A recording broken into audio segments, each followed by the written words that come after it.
മണ്ഡലം പിടിക്കാൻ മന്ത്രി തന്നെ മത്സരിക്കുന്ന ആലത്തൂരിൽ വിഷയം വെള്ളവും വെയിലുമാണ്. പിന്നണിയിൽ പാട്ടിന്റെ അകമ്പടി ഉണ്ടെങ്കിലും നടക്കുന്നത് ഗംഭീര രാഷ്ട്രീയ പോരാണ്.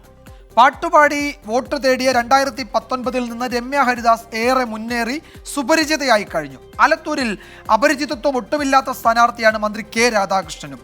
പരമാവധി വോട്ടർമാരെ നേരിൽ കാണുന്നതിൽ ശ്രദ്ധ കേന്ദ്രീകരിക്കുകയാണ് NDA സ്ഥാനാർത്ഥി ഡോക്ടർ TN സരസു.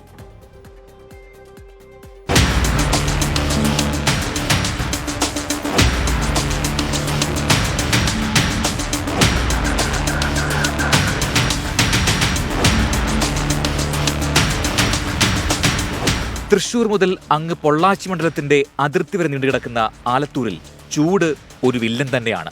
പക്ഷേ ചൂടിനെ തോൽപ്പിക്കുന്ന പ്രചാരണവുമായാണ് സ്ഥാനാർത്ഥികൾ രംഗത്തെത്തിയത്. പാട്ടും പാടും വോട്ടും പിടിക്കും എന്നാവർത്തിച്ചു പറഞ്ഞുകൊണ്ടാണ് രമ്യ ഹരിദാസിന്റെ പ്രചാരണം മുന്നോട്ടു പോകുന്നത്.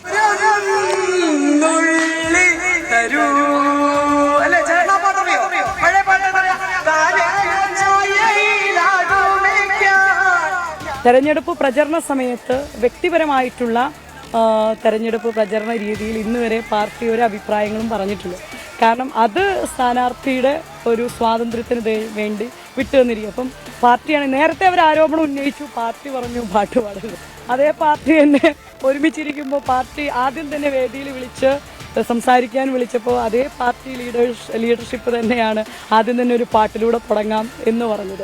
പാലക്കാടിന്റെ കടുത്ത ചൂടിലും ആവേശം ഒട്ടും കുറയ്ക്കാതെയാണ് നിലവിലെ MPയും UDF സ്ഥാനാർത്ഥിയായ രമ്യ ഹരിദാസിന്റെ പര്യടനം മുന്നേറുന്നത്. ആലത്തൂരിലെ ഓരോ കുടുംബത്തിലെയും ഒരു അംഗമായി മാറാൻ കഴിഞ്ഞതാണ് തന്റെ വിജയമെന്നും ഇത്തവണയും ആലത്തൂരിൽ വിജയിക്കുമെന്നും ഉറപ്പിച്ചാണ് രമ്യയുടെ പര്യടനം തുടരുന്നത്. LDFന് അടിയുറച്ച വോട്ടുകളുള്ള മണ്ഡലമാണ് ആലത്തൂർ. കെ രാധാകൃഷ്ണനെ പോലെ സർവസമ്മതനായ ഒരു സ്ഥാനാർത്ഥി കൂടി എത്തിയതോടെ വലിയ ഊർജത്തിലാണ് LDFന്റെ പ്രചരണ പരിപാടികളെല്ലാം മണ്ഡലത്തിൽ നടക്കുന്നത്. ചിട്ടയായ പ്രചാരണം, എണ്ണയിട്ട യന്ത്രം പോലെ ചലിക്കുന്ന തെരഞ്ഞെടുപ്പ് സംവിധാനങ്ങൾ, ഇതെല്ലാമാണ് LDFന്റെ മുഖമുദ്ര.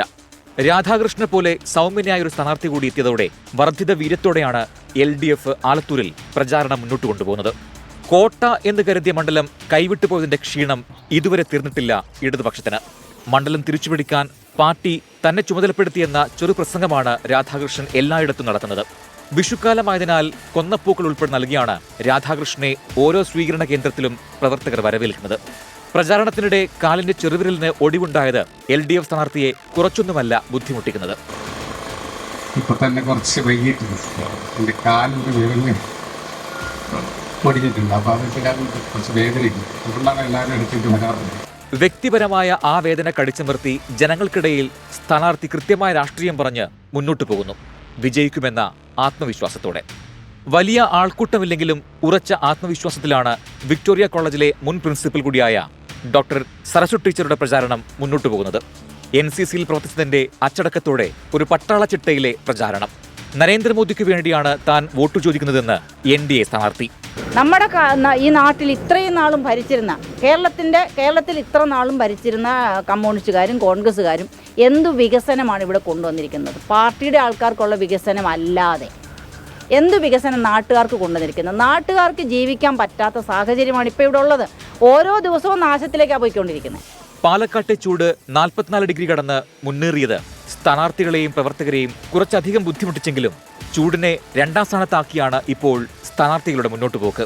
പ്രചാരണം കലാശക്കൊട്ടിലേക്കെത്തുമ്പോൾ പരമാവധി വോട്ടർമാരെ നേരിൽ കണ്ടു തന്നെ വോട്ടുറപ്പിക്കുകയാണ് എല്ലാവരുടെയും ലക്ഷ്യം. 24 ആലത്തൂർ.